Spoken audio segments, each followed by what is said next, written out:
স্বাগতম তোমাদের প্রিয় চ্যানেল অধ্যয়ন শুরু করার আগে বইটি খুলে রাখুন আর আমার সাথে পড়তে থাকুন। আমাদের এই ছোট্ট চ্যানেলটি সাবস্ক্রাইব করতে ভুলবেন না। চলুন শুরু করি। Anglicist policy, 1813 onwards, the company's mercantile interests were replaced by industrial interests who saw India as a market for their manufactures. An influential politician, Charles Grant, later became chairman of board of directors of the company, and his lobby particularly advocated English education and came to be known as the Anglicists. Moreover, as the British Empire in India expanded, the administrative needs of the company increased and an all-European staff was proving to be too expensive. Hence, the need arose for affordable local staff to serve at the clerical and middle level, particularly in revenue and judicial departments. Naturally, the staff was required to have a working knowledge of English language, apart from the knowledge of Persian and vernaculars, and gave rise to the Orientalists vs. Anglicists debate. ইংরেজবাদী নীতি 1813 এর পর কোম্পানির বাণিজ্যিক স্বার্থগুলি শিল্প স্বার্থ দ্বারা প্রতিস্থাপিত হয়েছিল, যারা ভারতকে তাদের উৎপাদনের জন্য একটি বাজার হিসাবে দেখেছিল।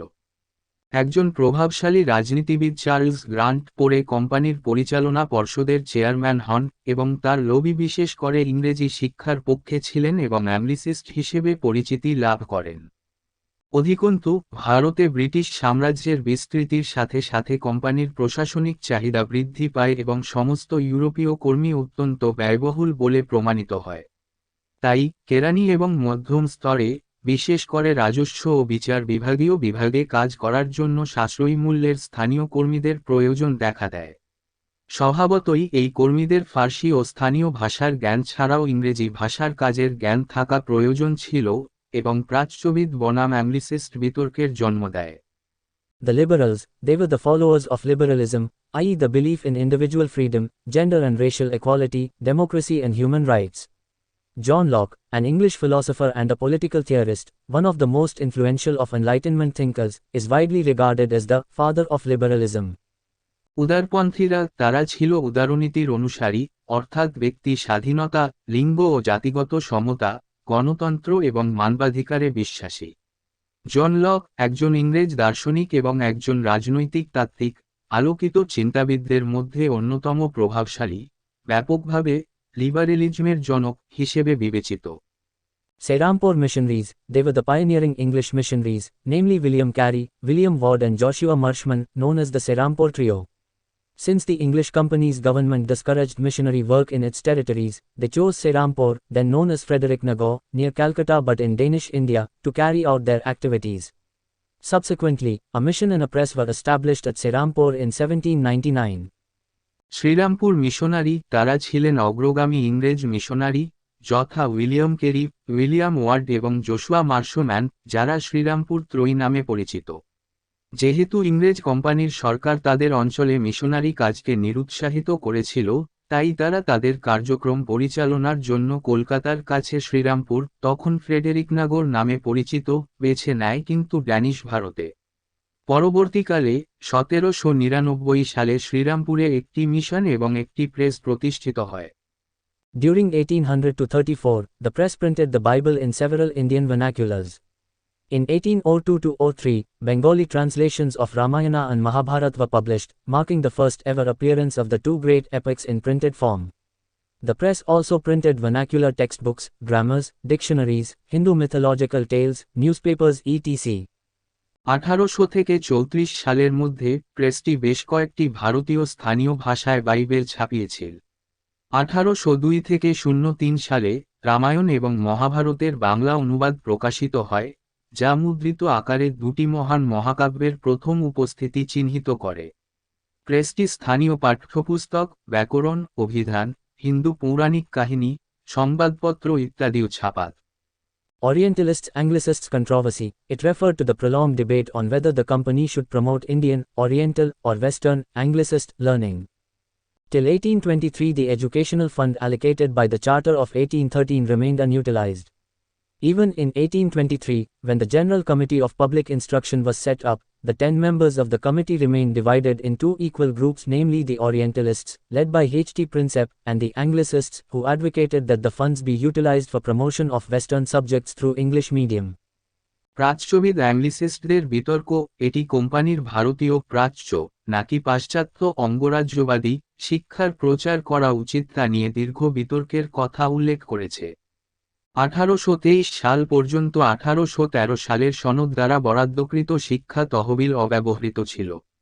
এমনকি 1823 সালে যখন পাবলিক ইনস্ট্রাকশনের সাধারণ কমিটি গঠন করা হয়েছিল, কমিটির 10 জন সদস্যকে দুটি সমান দলে বিভক্ত করা হয়েছিল, যথা প্রাচ্যবিদ এইচ.টি. প্রিন্সেপের নেতৃত্বে এবং অ্যাংলিসিস্টরা, যারা তহবিলগুলি প্রচারের জন্য ব্যবহার করার পক্ষে ছিলেন ইংরেজি মাধ্যমে পাশ্চাত্য বিষয়। The stalemate was broken only when Governor General Bentinck appointed G.B. Macaulay as the chairman of the committee. Both of them were Anglicists.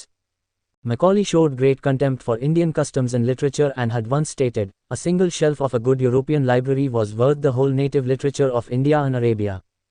According to him, the immediate aim of education was to prepare a class of persons who could occupy subordinate positions in colonial government and help in administering the natives, while the long-term aim was to westernize the Indians with a taste for Western products, facilitating the conversion of India into a market for British goods.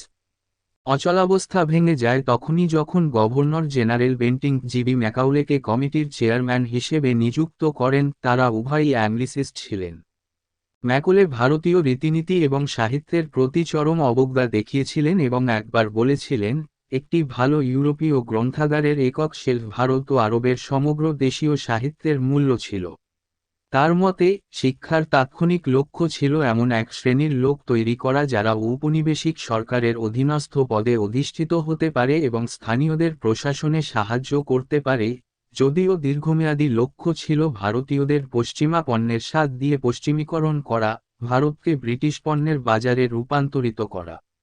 The debate was finally settled in favor of the Anglicists with the presentation of the famous Macaulay's Minute on the 2nd of February 1835, formally accepted by the government of Bentinck in a resolution passed on the 7th of March 1835. Bentinck's landmark decision paved the way for emergence of English as the most important and powerful language. An origin of education in modern India can be traced back to Macaulay's Minute. 1835 সালের 2রা ফেব্রুয়ারি বিখ্যাত Macaulay মিনিটের উপস্থাপনার মাধ্যমে বিতর্কটি অবশেষে অ্যাংলিসিস্টদের পক্ষে নিষ্পত্তি হয়েছিল। 7ই March 1835 তারিখে বেন্টিঙ্ক সরকার কর্তৃক গৃহীত একটি প্রস্তাবে আনুষ্ঠানিকভাবে গৃহীত হয়েছিল। সবচেয়ে গুরুত্বপূর্ণ এবং শক্তিশালী ভাষা হিসেবে এবং আধুনিক ভারতে শিক্ষার উৎপত্তি ম্যাকলে মিনিটে ফিরে পাওয়া যায়। As per the minute, it was decided to devote the limited resources to the teaching of Western learning in English medium to the upper classes only. Education of masses could not be attempted in the limited resources, and thus Macaulay instilled an implicit faith in the downward filtration theory, that education would gradually filter down from the elites to the masses. He believed that the English-educated Indians would in turn enrich the vernacular, enabling Western knowledge to reach the masses. Hence, the development of vernacular was seen ancillary to the spread of Western education. Minute অনুযায়ী শুধুমাত্র উচ্চ শ্রেণীতে ইংরেজি মাধ্যমে পশ্চিমা শিক্ষার পাঠদানের জন্য সীমিত সম্পদ উৎসর্গ করার সিদ্ধান্ত নেওয়া হয়েছিল। সীমিত সম্পদে জনসাধারণের শিক্ষার চেষ্টা করা যায়নি এবং এইভাবে ম্যাকলে নিম্নমুখী পরিশ্রাবণ তত্ত্বে, যে শিক্ষা ধীরে ধীরে অভিজাতদের থেকে জনসাধারণের মধ্যে ফিল্টার হয়ে যাবে, একটি অন্তর্নিহিত বিশ্বাস স্থাপন করেছিলেন। তিনি বিশ্বাস করতেন যে ইংরেজ শিক্ষিত ভারতীয়রা আঞ্চলিক ভাষাকে সমৃদ্ধ করবে, পাশ্চাত্য জ্ঞানকে জনগণের কাছে পৌঁছাতে সক্ষম করবে। তাই স্থানীয় ভাষার বিকাশকে পাশ্চাত্য শিক্ষার প্রসারের সহায়ক হিসেবে দেখা হয়। Accordingly, the government soon opened a few English schools and colleges at the cost of a large number of elementary schools. In higher courts, Persian was replaced by English as the court language by Bentinck in 1835. By a further notification of 1838, all state funds for Oriental learning were declared closed. In 1844, it was further announced that applicant for government employment should possess knowledge of English. In this way, the traditional Indian system of education gradually withered away in the absence of official support. তদনুসারে সরকার শীঘ্রই বিপুল সংখ্যক প্রাথমিক বিদ্যালয়ের ব্যয়ে কয়েকটি ইংরেজি school ও college চালু করে। উচ্চ আদালতে 1835 সালে বেন্টিঙ্ক আদালতের ভাষা হিসাবে ইংরেজির পরিবর্তে ফার্সিকে প্রতিস্থাপিত করেছিলেন। 1838 সালের আরও একটি বিজ্ঞপ্তির মাধ্যমে প্রাচ্য শিক্ষার জন্য সমস্ত রাষ্ট্রীয় তহবিল বন্ধ ঘোষণা করা হয়েছিল। 1844 সালে এটি আরও ঘোষণা করা হয়েছিল যে সরকারি চাকরির জন্য আবেদনকারীর ইংরেজি জ্ঞান থাকতে হবে। এইভাবে সরকারি সমর্থনের অভাবে ঐতিহ্যগত ভারতীয় শিক্ষা ব্যবস্থা ধীরে ধীরে বিলুপ্ত হয়ে যায়। Note: in the Northwest Provinces, James Thomason, Lieutenant Governor during 1843–53, tried to develop a comprehensive scheme of village education through vernacular, known as Thomason's Plan. দ্রষ্টব্য: উত্তর পশ্চিম প্রদেশগুলিতে জেমস থমাসন 1843–53 সালের মধ্যে লেফটেন্যান্ট গভর্নর স্থানীয় ভাষার মাধ্যমে গ্রামীণ শিক্ষার একটি ব্যাপক পরিকল্পনা তৈরি করার চেষ্টা করেছিলেন, যা থমাসনের পরিকল্পনা নামে পরিচিত। Role of Bengali intellectuals: it is widely believed that the main factor which tipped the scale in favor of the Anglicists was the economic factor, duly highlighted by a group of Indians who wanted an education system that would help them earn their livelihood. Even without discounting the value of Oriental learning, they believed that it was generally more beneficial for Indians to receive English education. A notable role in this regard was played by Raja Ram Mohan Roy. Protesting against the government proposal to strengthen the Sanskrit College, he wrote to Lord Amherst in 1823 that Sanskrit education could only be expected to load the minds of youth with grammatical niceties and metaphysical distinctions of life which are of little or no practical use to their possessors or to the society. Clearly, Ram Mohan's protests did not go unheeded. বাঙালি বুদ্ধিজীবীদের ভূমিকা: এটা ব্যাপকভাবে বিশ্বাস করা হয় যে প্রধান ফ্যাক্টরটি যেটি অ্যাংলিসিস্টদের পক্ষে স্কেল টিপ করেছিল তা ছিল অর্থনৈতিক ফ্যাক্টর, যা ভারতীয়দের একটি দল দ্বারা যথাযথভাবে হাইলাইট করা হয়েছিল যারা একটি শিক্ষা ব্যবস্থা চেয়েছিল যা তাদের জীবিকা নির্বাহ করতে সাহায্য করবে। এমনকি প্রাচ্য শিক্ষার মূল্যকে ছাড় না দিয়েও তারা বিশ্বাস করত যে ভারতীয়দের জন্য ইংরেজি শিক্ষা গ্রহণ করা সাধারণত বেশি উপকারী। এক্ষেত্রে উল্লেখযোগ্য ভূমিকা পালন করেছিলেন রাজা রামমোহন রায়।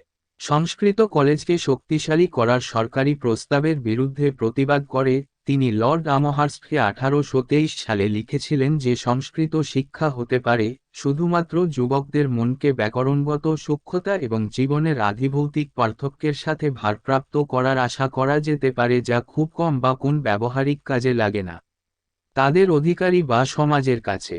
স্পষ্টতই রামমোহনের প্রতিবাদ অমনোযোগী হয়নি। The Orientalists were in favor of vernacular education embedded in indigenous culture and civilization. প্রাচ্যবাদীরা আদিবাসী সংস্কৃতি ও সভ্যতার অন্তর্গত আঞ্চলিক শিক্ষার পক্ষে ছিলেন। The Anglicists were in favor of Western education in English language only and included various groups in England, such as the Evangelicals, the Liberals and the Utilitarians. The Evangelicals were convinced about the superiority of Christian ideas and hoped that modern education would destroy the existing faith of Indians and help them in converting people to Christianity. As for the Utilitarians, they were convinced about the superiority of modern Western knowledge and were highly critical of Indian religion and culture. The অ্যাংলিসিস্টরা শুধুমাত্র ইংরেজি ভাষায় পাশ্চাত্য শিক্ষার পক্ষে ছিলেন এবং ইংল্যান্ডের বিভিন্ন দলকে অন্তর্ভুক্ত করেছিলেন, যেমন ইভাঞ্জেলিকালস, লিবারেল এবং ইউটিলিটারিয়ানস। ইভাঞ্জেলিকালরা খ্রিস্টান ধারণার শ্রেষ্ঠত্ব সম্পর্কে নিশ্চিত ছিলেন এবং আশা করেছিলেন যে আধুনিক শিক্ষা ভারতীয়দের বিদ্যমান বিশ্বাসকে ধ্বংস করবে এবং মানুষকে খ্রিস্টান ধর্মে রূপান্তরিত করতে সাহায্য করবে। উপযোগবাদীদের জন্য তারা আধুনিক পাশ্চাত্য জ্ঞানের শ্রেষ্ঠত্ব সম্পর্কে নিশ্চিত ছিলেন এবং ভারতীয় ধর্ম ও সংস্কৃতির অত্যন্ত সমালোচক ছিলেন। The Anglicists included persons like Charles Grunt, Thomas Babington Macaulay and James Mill. Western-educated Indians, led by Ram Mohan Roy, also advocated study of Western knowledge and considered it as key to the treasures of scientific and democratic thought of modern West. He joined hands with David Hare and founded the Hindu College at Calcutta, later known as Presidency College, in March 1817 for promotion of secular education. It was one of the pioneering institutions to have no religious connection. It imparted instruction mainly in English language and emphasized the study of Western humanities and sciences. ইংরেজদের মধ্যে Charles grant, Thomas Babington ম্যাকাউলে এবং James মিলের মতো ব্যক্তিদের অন্তর্ভুক্ত ছিল। রামমোহন রায়ের নেতৃত্বে পশ্চিমা শিক্ষিত ভারতীয়রাও পাশ্চাত্য জ্ঞান অধ্যয়নের পক্ষে ছিলেন এবং এটিকে আধুনিক পশ্চিমের বৈজ্ঞানিক ও গণতান্ত্রিক চিন্তার ভাণ্ডারের চাবিকাঠি হিসেবে বিবেচনা করেছিলেন। তিনি ডেভিড হেয়ারের সাথে হাত মেলান এবং ধর্মনিরপেক্ষ শিক্ষার প্রচারের জন্য 1817 সালের মার্চ মাসে কলকাতায় হিন্দু কলেজ, পরে প্রেসিডেন্সি কলেজ নামে পরিচিত, প্রতিষ্ঠা করেন। এটি ছিল একটি অগ্রগামী প্রতিষ্ঠান যার কোনো ধর্মীয় সংযোগ নেই। এটি প্রধানত ইংরেজি ভাষায় নির্দেশনা প্রদান করে এবং পাশ্চাত্য মানবিক ও বিজ্ঞানের অধ্যয়নের উপর জোর দেয়। এখানেই এই ভিডিওটি শেষ করলাম। পরবর্তী ভিডিওতে আমরা বাকিটা পড়ব।